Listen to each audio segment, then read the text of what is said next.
Coucou à toi, aujourd'hui on se retrouve pour l'épisode 3 de notre voyage au Mexique et dans les derniers épisodes on a été à Cancún, Playa del Carmen, Puerto Morelos, Acuman, on a également découvert Tulum, sans oublier la ville de Bacalar et la très belle Valladolid. Aujourd'hui direction Chichén Itzá et Mérida. Donc là on arrive à Chichén Itzá, on découvre un tout petit peu la pyramide, j'ai hâte de voir sa hauteur, je suis contente. Donc on est arrivé à Chichén Itzá, je suis super heureuse. Bon, je vais arrêter de dire ça tout le temps parce que voilà. Mais du coup, qu'est-ce que ça veut dire Chichén Itzá? Alors, ça veut dire la bouche du puits des Itzá. Donc Itzá, c'est la civilisation. Et on comprend vite que l'importance de cet endroit, c'est l'eau. C'est hyper important d'avoir de l'eau, donc on a pas mal de cénotes autour. Site du patrimoine mondial de l'UNESCO, Chichén Itzá demeure une énigme, les documents écrits sont rares. Au centre, le temple de Kukulkan, dieu du serpent à plumes, associé à la fertilité, à la résurrection et à la réincarnation. Le temple possède 365 marches, une pour chaque jour de l'année. Les équinoxes de printemps et d'automne sont l'occasion d'observer l'incroyable ombre portée du serpent sur la pyramide, donnant l'impression que la divinité monte ou descend. Suivant les croyances mayas, le dieu devait revenir à la fin des temps alors que le monde serait englouti sous les flots. La civilisation maya voyait en les cénotes une porte vers l'inframonde. Ils y faisaient des offrandes et selon les historiens des sacrifices d'animaux et plus tard d'humains. Pourquoi ça fait partie des 7 merveilles du monde? Pour 2 bonnes raisons. La première, c'est que Chichén Itzá, c'est une cité donc maya comme tu le sais, mais c'est également une cité toltèque. Donc on va avoir une influence de 2 civilisations. Et ça va donner ce site incroyable. Les Mayas étaient reconnus comme étant une civilisation assez peaceful, réputée pour leur sens des mathématiques, de la science, de l'astronomie, de l'agriculture, etc. Alors que plutôt dans le nord, donc on est les Aztèques ou les Toltecs, ils étaient beaucoup plus réputés pour leur force guerrière. Donc là, on va avoir un mix de 2 civilisations, ce qui va donner cet endroit qui est hyper important. La deuxième raison pour laquelle elle fait partie des 7 merveilles du monde, c'est toutes les connaissances qu'on a pu découvrir ici. Beaucoup de choses sur le calendrier maya. C'est une civilisation qui a été découverte il n'y a pas si longtemps que ça, principalement au 19e siècle, donc c'est encore tout récent et on en prend tous les jours plein de choses. Je te recommande, de toute façon, encore une fois, c'est l'incontournable, je crois là, du Yucatan carrément. Et c'est un site qui est magnifique et n'hésite pas à prendre un guide. Donc je sais que c'est un coût financier, mais pour moi c'est vraiment indispensable qu'on vienne dans ce type de lieu. Du coup, concernant les guides, donc tu as plusieurs types de guides. Les guides français sont plus chers, donc c'est 1200 pesos. Après, en fonction du nombre que tu es, c'est plus ou moins intéressant. Et les guides espagnols, c'est 1000 ou 900, je crois que c'est 900. Et les guides anglais, c'est 1000. Du coup, nous on a pris un guide anglais parce qu'il n'y avait plus de guide français et il a été adorable. Je te fais découvrir un des jeux mayas les plus célèbres et en plus on est sur le plus grand terrain, donc c'est le jeu de balle qui est plus finalement un rituel qu'un jeu sportif. Donc l'objectif c'était 2 équipes de 7 qui s'affrontent et qui doivent faire passer une balle qui a quasiment le même diamètre que le trou sans les mains et les pieds, donc hyper complexe comme tu peux l'imaginer. Et ce qui en fait un rituel, c'était que le gagnant, donc qui arrivait à mettre la balle après plusieurs jours, parce que comme je disais c'était super difficile, avait l'honneur d'être sacrifié et du coup on lui coupait la tête. Il permettait grâce à son sang de rendre la cité encore plus prospère. C'est pas juste un jeu de compétition, c'est vraiment que le meilleur gagne pour la cité. Taper sur ses mains et c'est pour appeler toute la communauté en fait à venir. You can do it because I think you will do it better than I. Of course. Ready? With drum, it's louder. More people knows trying to come. Ça permettait à tout le monde de savoir qu'il y avait une cérémonie qui se produisait et qu'il fallait se réunir. Donc, you are really amazing. Notre super guide Santos, il a été adorable avec nous, il nous a tout expliqué. Thank you so much, muchas gracias Jumbo Santos. Dictech. Ça veut dire merci en maya Jumbo Dictech. Jumbo Dictech means thank you too. Et n'hésitez pas à le contacter ou à venir ici à le demander, il est incroyable. Thank you so much. Muchas You're gracias, welcome. Seigneur. Donc juste ici, tu as les vestiges d'une ancienne cité maya. J'ai découvert ça il y a à peu près 6 ans, donc c'est tout récent. On continue notre voyage direction Mérida pendant el Día de los Muertos. Let's go! Surnommée la ville blanche, Mérida est la capitale de l'état du Yucatan et en concentre le meilleur. Architecture, cuisine et accueil chaleureux. Son riche patrimoine culturel et historique offre une plongée fascinante dans le passé préhispanique et colonial du pays. Une ville bouillonnante entre ses marchés animés, ses musées, ses salles de spectacle et ses rues pittoresques aux façades de toutes les couleurs. Son centre historique est l'un des plus grands du Mexique et met en valeur l'art maya ancien et la culture locale. Au centre, la Plaza Grande, entourée par le Palacio de Gobierno qui abrite des peintures sur l'histoire du Yucatan, ainsi que la célèbre Casa Montejo, maison du fondateur de la ville, qui relate l'histoire de la plus importante famille de la région. N'oubliez pas de visiter la cathédrale de San Ildefonso, plus ancienne église des Amériques, réalisée à partir des pierres des pyramides de l'ancienne cité maya de To. Les belles haciendas de l'avenue des Montejo nous rappellent les temps prospères grâce à leur verre Lanken, qui ont fait d'elle l'une des plus grandes villes d'Amérique de l'époque avec Mexico et La Havane. Ce qui est ouf, c'est que t'as plein de grandes maisons magnifiques et tout.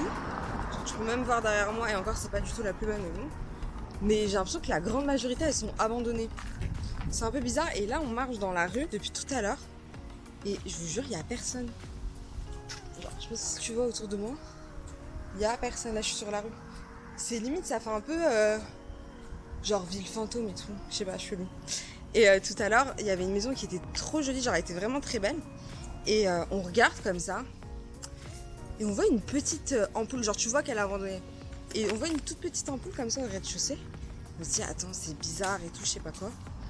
Et à peine on se pose la question, et là t'as un chien qui débarque à côté de nous, commence à nous aboyer dessus. Il nous a fait trop flipper. Mais ouais, tu vois, genre regarde, par exemple cette maison, elle est trop belle. Attends, je vais te la montrer mieux, tu vas mieux voir. Mais tu vois, elle aussi abandonnée. Du coup, ce qui est ouf à Mérida, c'est qu'on a vraiment une ville avec deux facettes. Donc t'as la première facette où on est par exemple, qui est très résidentielle, avec de très belles maisons de style colonial, où c'est très calme. Donc je te disais, hein, soit elles sont complètement abandonnées, soit elles sont habitées, elles sont merveilleusement bien restaurées. Et de l'autre, deuxième facette de la ville, tu peux le voir, c'est beaucoup plus animé, il y a beaucoup de monde, c'est beaucoup plus populaire en fait. On a une vraie ville d'Amérique latine qui bouillonne avec ses marchés et tout, donc c'est trop cool. Voilà, en plus El Dia de los Muertos c'est dans 2 jours, donc autant dire qu'ici c'est l'effervescence, tout le monde achète ses dernières samplettes, donc voilà. J'ai fait pas mal de recherches et j'ai discuté avec des habitants qui m'ont dit que Mérida était la ville du Mexique la plus sécurisée et l'une des raisons serait que de nombreuses familles de narcotrafiquants y habitent. Je sais pas si c'est vrai, mais je voulais vraiment partager cette info avec toi. Je t'emmène découvrir le marché Lucas de Galvez qui est le plus grand de la ville et qui se situe à 10 minutes de la Plaza Grande.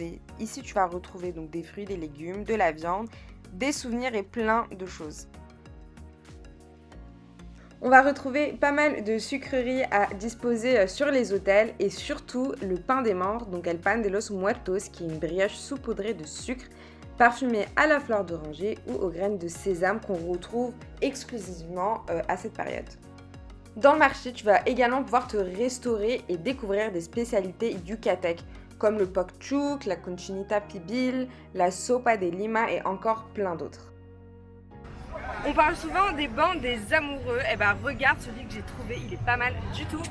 Les bancs des amoureux donc, sont en forme de S et permettent de discuter directement en face à face avec son partenaire et de lui chuchoter à l'oreille. On adore. Juste derrière moi, on a un monument très important de Mérida. C'est le monument à la patrie qui a été réalisé par l'artiste colombien Romulo Rosso. Tu vas avoir la représentation de toute l'histoire mexicaine, aussi bien des Mayas que de la Révolution mexicaine par exemple. Et il se trouve sur le Paseo de Montejo, donc qui est un peu l'avenue des Champs-Élysées. Et le soir, il est illuminé. Il a débuté en 1945 et on a eu ce joli résultat en 1956. Me juge pas. Alors, ce midi, j'avais envie de manger un truc qui change. J'ai voulu manger un fast-food. J'avais testé Burger King, j'étais pas convaincue. Et j'ai vu McDonald's. En plus, regarde-moi où est McDonald's, s'il te plaît. Juste à côté de ce merveilleux monument. Ce que j'ai bien aimé, c'est la déco. Tu sais, c'est très déco des années 90. Du coup, ça m'a un peu replongé dans mon enfance et tout. Donc voilà, si jamais tu passes par là, que t'as pas envie de manger forcément mexicain et t'as juste envie de manger un truc facile, que tu connais, bah il y a McDo. Voilà. Du coup, je m'étais mis sur quasiment, enfin pas sur la route, tu vois. Mais il y a un petit truc juste là, un petit passage, et t'avais des filles trop mignonnes, enfin des femmes trop mignonnes, en voiture qui ont commencé à rigoler et tout quand elles m'ont vu avec ma perche. Franchement, les gens ici sont mignons, ils sont vraiment gentils, donc c'est plutôt sympa. Pour découvrir la ville, on a testé le bus Carnavalito. Le bus Carnavalito, je vais te donner mon avis. Du coup, j'ai trouvé que c'était pas forcément ouf à faire. Ça coûte 120 pesos, donc ça va, c'est raisonnable, c'est à peu près 6 euros. Ça dure 1h30 environ et tu fais vraiment le tour de toute la ville.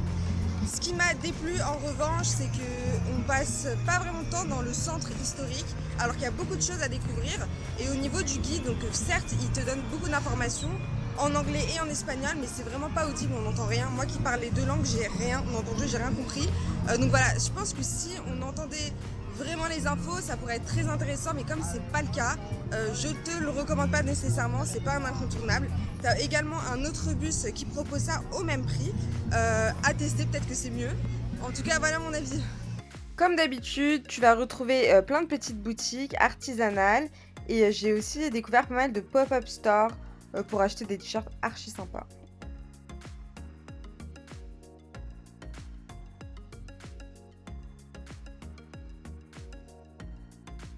C'est trop bon et c'est très désaltérant, surtout qu'il fait très chaud.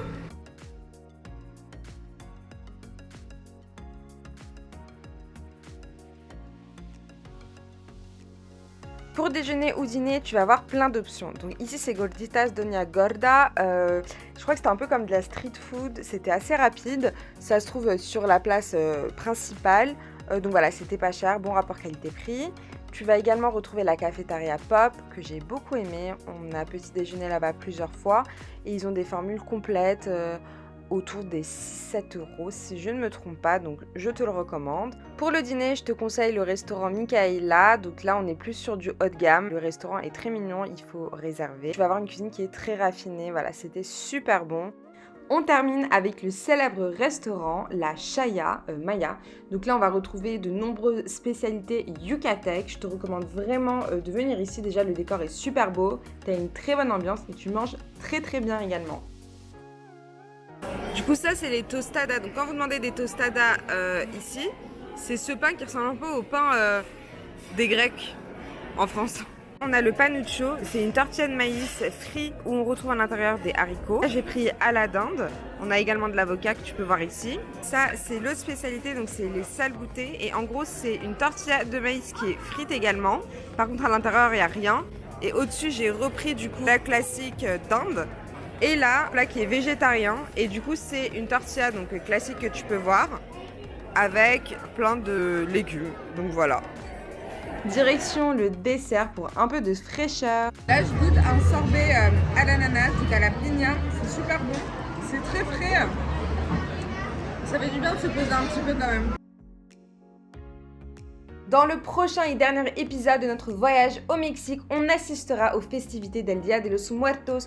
On découvrira l'île Holbox, Isla Mujeres et Isla Contoy pour finir avec du soleil. Alors n'hésite pas à t'abonner à ma chaîne, à liker et à partager.